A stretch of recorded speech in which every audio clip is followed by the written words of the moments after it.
ദൈവ തിരുനാമം വാഴ്ത്തപ്പെടുമാറാകട്ടെ. ദാവീദ് പറയുന്നു, ഞാൻ യഹോവയെ എല്ലാ കാലത്തും വാഴ്ത്തും, അവൻ്റെ സ്തുതി എപ്പോഴും എൻ്റെ നാവിന്മേൽ ഇരിക്കും. 23-ാം സങ്കീർത്തനം 3-ാമത്തെ വചനത്തിൽ ഭക്തനായ ദാവീദ് പിന്നെയും പറയുന്നു, കൂരിരുളിൻ താഴ്വരയിൽ കൂടി നടന്നാലും ഞാനൊരനർത്ഥവും ഭയപ്പെടുകയില്ല. നീ എന്നോട് കൂടെ ഇരിക്കുന്നുവല്ലോ, നിന്റെ വടിയും കോലും എന്നെ ആശ്വസിപ്പിക്കുന്നു. ഒരു ദൈവവിശ്വാസിയെ സംബന്ധിച്ചിടത്തോളം ദൈവത്തിൻ്റെ വചനം നാം പഠിച്ചാൽ അവൻ്റെ ഏറ്റവും വലിയ ശത്രുക്കളിൽ ഒന്നാണ് അവനെ അലട്ടുന്ന ഭയം. നാം തിരുവചനത്തിൻ്റെ താളുകൾ സശ്രദ്ധം ശ്രദ്ധിച്ചാൽ ഭയം കീഴ്പ്പെടുത്തിയ അനേക ഭക്തന്മാരെ ഈ വചനത്തിൽ നമുക്ക് കാണുവാൻ സാധിക്കുന്നുണ്ട്. അവർ ചിന്തിച്ചതിന്, അവർ പ്ലാൻ ചെയ്തതിന് വിപരീതമായി പലതും സംഭവിച്ചപ്പോൾ ഭയപ്പെട്ടതായി, അവരുടെ മനം കലങ്ങിയതായി തിരുവചനം നമ്മെ പഠിപ്പിക്കുന്നു. സ്ത്രീകളിൽ നിന്ന് ജനിച്ചവരിൽ ഏറ്റവും വലിയ മനുഷ്യനായിരുന്ന യോഹന്നാൻ പോലും നമ്മുടെ കർത്താവ് യോഹന്നാൻ സ്നാപകനെക്കുറിച്ച് പറഞ്ഞ സാക്ഷ്യം, അവനേക്കാൾ വലിയവൻ ആരുമില്ല എന്നാണ്. എന്നാൽ ആ ദൈവഭക്തൻ പോലും തൻ്റെ ജീവിതത്തിൽ പ്രതീക്ഷിച്ചതിന് വിപരീതമായി പലതും സംഭവിച്ചപ്പോൾ ഇടറിപ്പോയതായി, ഭയപ്പെട്ടതായി വിശുദ്ധ മത്തായി സുവിശേഷം 11-ാം അധ്യായം പഠിക്കുമ്പോൾ നമുക്ക് കാണുവാൻ സാധിക്കുന്നു.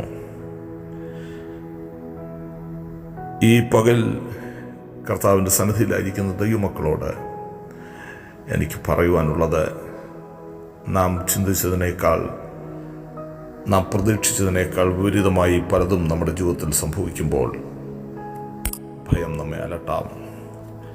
എന്നാൽ തിരുവചനം നമ്മെ പഠിപ്പിക്കുന്നു. യെശയ്യാവിൻ്റെ പ്രവാചക പുസ്തകം 43-ാം അധ്യായത്തിലേക്ക് പോയാൽ അതിൻ്റെ 1 മുതലുള്ള വാക്യങ്ങളിൽ ദൈവത്തിൻ്റെ ആത്മാവ് തൻ്റെ ജനത്തെ ഉദ്ബോധിപ്പിക്കുന്നു. ഇപ്പോഴോ യാക്കോബേ, നിന്നെ സൃഷ്ടിച്ചവനും ഇസ്രായേലെ നിന്നെ നിർമ്മിച്ചവനുമായ യഹോവ ഇപ്രകാരം അരുളിച്ചെയ്യുന്നു, ഭയപ്പെടേണ്ട, ഞാൻ നിന്നെ വീണ്ടെടുത്തിരിക്കുന്നു, ഞാൻ നിന്നെ പേർ ചൊല്ലി വിളിച്ചിരിക്കുന്നു, നീ എനിക്കുള്ളവൻ തന്നെ. നീ വെള്ളത്തിൽ കൂടി കടക്കുമ്പോൾ ഞാൻ നിന്നോട് കൂടെ ഇരിക്കും, നീ നദികളിൽ കൂടി കടക്കുമ്പോൾ അവ നിന്റെ മീതെ കവിയുകയില്ല. നീ തീയിൽ കൂടി നടന്നാൽ വെന്തു പോകയില്ല, അഗ്നിജ്വാല നിന്നെ ദഹിപ്പിക്കുകയുമില്ല. നിന്റെ ദൈവവും ഇസ്രായേലിൻ്റെ പരിശുദ്ധനുമായ യഹോവ എന്ന ഞാൻ നിന്റെ രക്ഷകൻ. നിന്റെ മറുവിലയായി ഞാൻ മിസ്രയീമിനെയും നിനക്ക് പകരമായി കൂശിനെയും സെബയെയും കൊടുത്തിരിക്കുന്നു.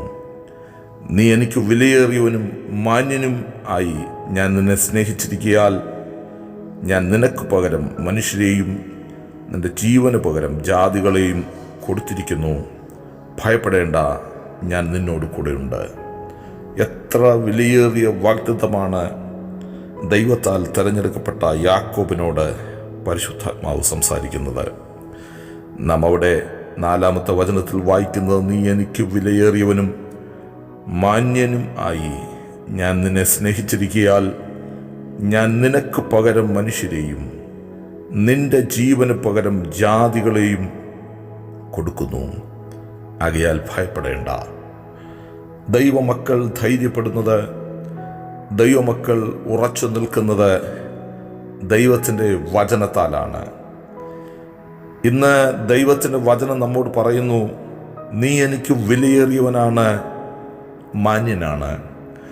ദൈവത്താൽ തിരഞ്ഞെടുക്കപ്പെട്ട ദൈവമക്കളെ, നാം ഒരിക്കലും പ്രതീക്ഷിക്കാത്ത മേഖലകളിൽ കൂടി യാത്ര ചെയ്യുമ്പോൾ നമ്മുടെ ചിന്തകൾക്കും നമ്മുടെ ആഗ്രഹങ്ങൾക്കും വിപരീതമായി പലതും സംഭവിക്കുമ്പോൾ ഒരുപക്ഷെ നമ്മുടെ മനസ്സിലാകാം.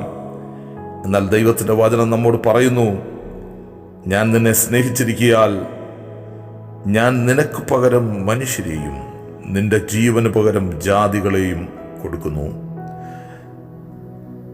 നമ്മെ കർത്താവ് പ്രത്യേകമായി തെരഞ്ഞെടുത്തിരിക്കുന്ന ഒരു ജനതയാണ്. ആകയാൽ ഇന്ന് ദൈവത്തിൻ്റെ വചനം ശ്രദ്ധിക്കുന്ന ദൈവമക്കൾ പ്രത്യേകം ശ്രദ്ധിക്കണം. നാം തകർക്കപ്പെടേണ്ടിയ ഇടങ്ങളിൽ, നാം പട്ടുപോകേണ്ടിയ സ്ഥാനങ്ങളിൽ നമ്മെ താങ്ങി ആ അനർത്ഥം മറ്റൊരു ഭാഗത്തേക്ക് മാറ്റിവിട്ട് നമുക്ക് വേണ്ടി ഉദ്ധാരണങ്ങൾ നൽകുന്ന ദൈവമാണ് നമ്മുടെ ദൈവം എന്നുള്ള കാര്യം ദൈവമക്കൾ മറക്കരുത്. ശുദ്ധ ലൂക്കോസിന്റെ സുവിശേഷത്തിലേക്ക് പോയാൽ നമ്മുടെ കർത്താവ് പറയുന്നു,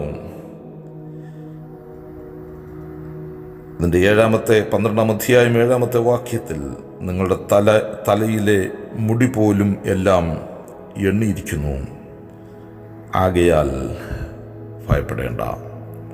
അവിടുത്തെ വാഗ്ദത്തമാണ്, അവിടുത്തെ വിലയേറിയ ആലോചനയാണ്, ഭയപ്പെടേണ്ട. വേദപണ്ഡിതാക്കൾ പറയുന്നു, തിരുവചനത്തിലെ താളുകളിൽ 365 പ്രാവശ്യം ഈ പദം ആവർത്തിച്ചിട്ടുണ്ട്, ഭയപ്പെടേണ്ട. എല്ലാ ദിവസവും രാവിലെ എഴുന്നേൽക്കുമ്പോൾ ദൈവത്തിൻ്റെ ആത്മാവ് നമ്മോട് പറയുന്നു, ഭയപ്പെടേണ്ട.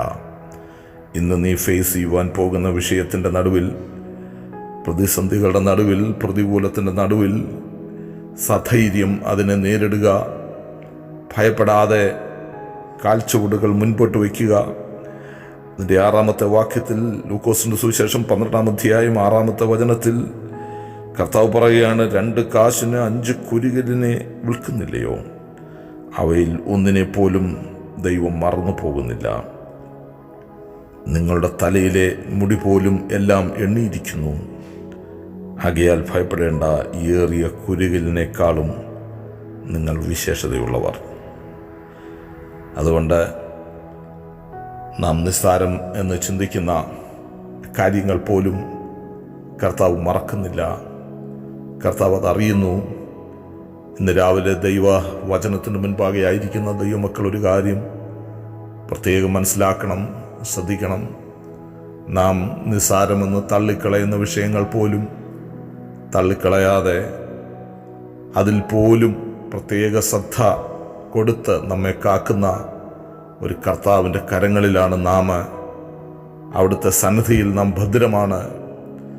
ദൈവം ഈ പ്രതിസന്ധി ഘട്ടത്തിൽ തൻ്റെ ജനത്തെ അത്ഭുതകരമായി കാക്കും, സൂക്ഷിക്കും.